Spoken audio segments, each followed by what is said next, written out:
নমস্কার বন্ধুরা, আমি তনুজা আর তোমরা দেখছো তনুজা কুকিং প্যাশন। এই লাইটারটা যেটা তোমরা দেখতে পাচ্ছ সেটা প্রায় অনেক বছর হয়ে গেছে, অনেক বছরের পুরানো। তো এই লাইটারটাকে কিভাবে আমি পরিষ্কার করে নেব সেটাই তোমাদের সাথে আজকে আমি শেয়ার করব। তো চলো, খুব বেশি দেরি না করে দেখে নাও আমার আজকের এই পদ্ধতি। ভালো লাগলে লাইক, শেয়ার, কমেন্ট করে দিও আর চ্যানেলটিকে সাবস্ক্রাইব করে দিও পাশে থাকা বেল আইকন সমেত। তো সবার প্রথমে আমি নিয়ে নিয়েছি একটা বাটি আর একটা চামচ। এবার এর মধ্যে আমি দিয়ে দেব পরিমাণ মতো বেকিং সোডা।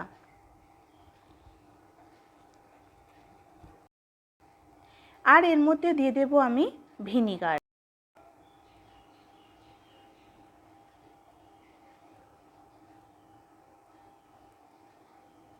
এখানে আমি পরিমাণ মতোই ভিনিগার দিয়ে দিয়েছি। এবার চামচ দিয়ে ভালো করে আমি এটাকে মিক্সড করে নেব।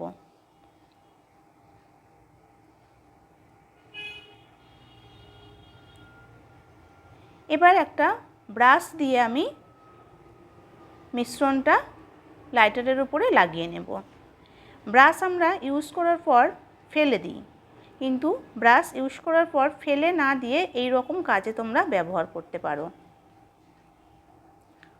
ভালোভাবে এটাকে লাগিয়ে নিতে হবে লাইটারের চারিদিকে, একটু মোটা করেই লাগিয়ে নেব।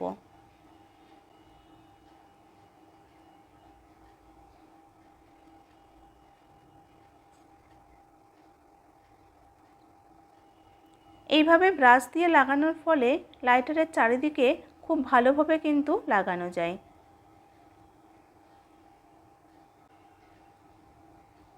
আমি যেভাবে লাগাচ্ছি সেইভাবেই তোমরা লাগিয়ে নেবে।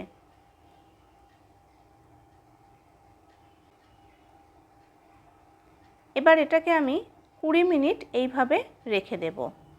20 মিনিট পর আমি ফিরে আসছি তোমাদেরকে দেখানোর জন্য। 20 মিনিট পর ফিরে এলাম। দেখতেই পাচ্ছ যে উপরে জং জং ছিল সেটা কিন্তু অনেকটা ফুলে উঠেছে। আমি নিয়ে নিয়েছি স্কচ ব্রাইট।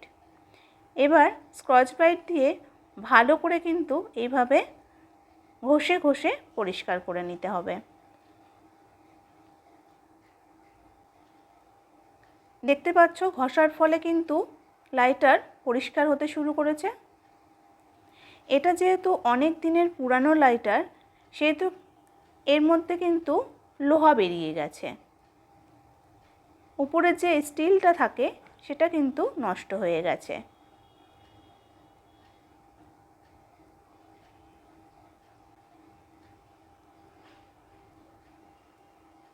দেখো, তোমাদেরকে দেখিয়ে দিচ্ছি।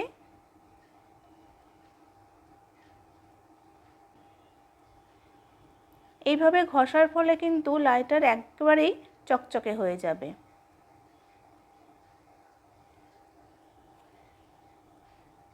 লাইটার কী অবস্থাতে ছিল, এখন কি হয়ে যাচ্ছে।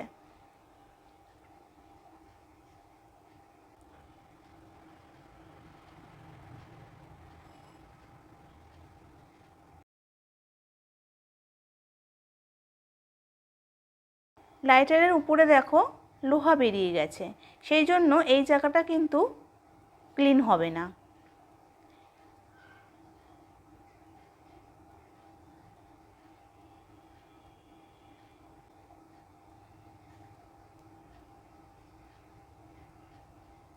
এবার আরেকটু আমি ব্রাশ দিয়ে খুব ভালো করে আমি পরিষ্কার করে নিচ্ছি।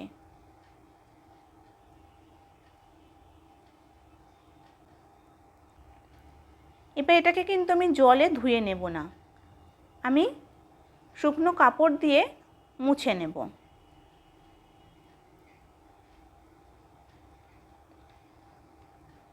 খুব ভালো করে আমি কাপড় দিয়ে মুছে পরিষ্কার করে নিচ্ছি। এইভাবেই তোমরাও করবে।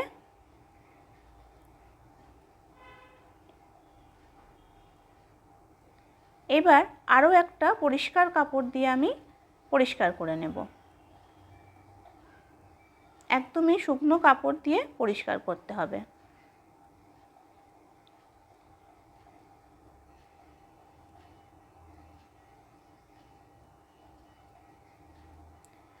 আগের তুলনায় লাইটারটা অনেকটাই কিন্তু পরিষ্কার হয়ে গেছে। আশা করি আমার আজকের ভিডিওটি তোমাদের ভালো লেগেছে।